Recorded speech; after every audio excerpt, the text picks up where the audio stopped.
Hello guys, food lover चॅनलमध्ये तुम्हा सर्वांचं स्वागत आहे। आज मी नवरात्री स्पेशल उपवासाची साबुदाण्याची खिचडी बनवणार आहे।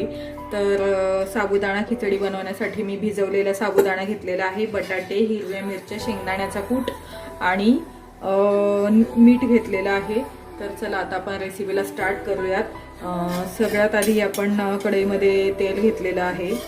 आता आपण ह्याच्यामध्ये मिरच्या कापून घालणार आहोत।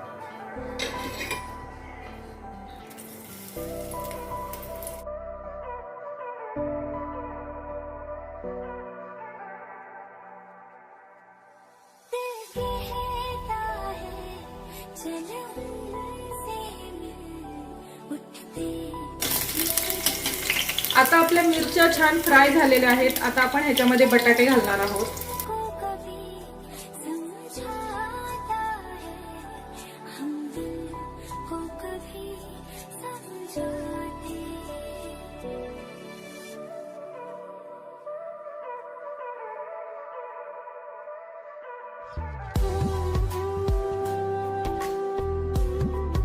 आता आपले बटाटे पण छान फ्राय झालेले आहेत।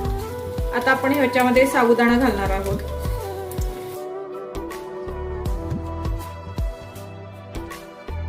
आता आपण ह्याच्यामध्ये शेंगदाण्याचा कूट घालणार आहोत। चवीनुसार मीठ घालणार आहोत।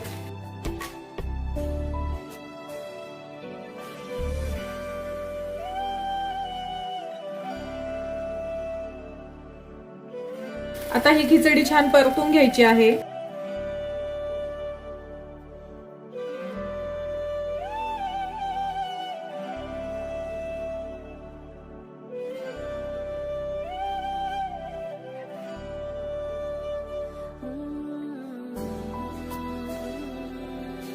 आता आपण ह्याच्यावर थोडा वेळ झाकण ठेवणार आहोत।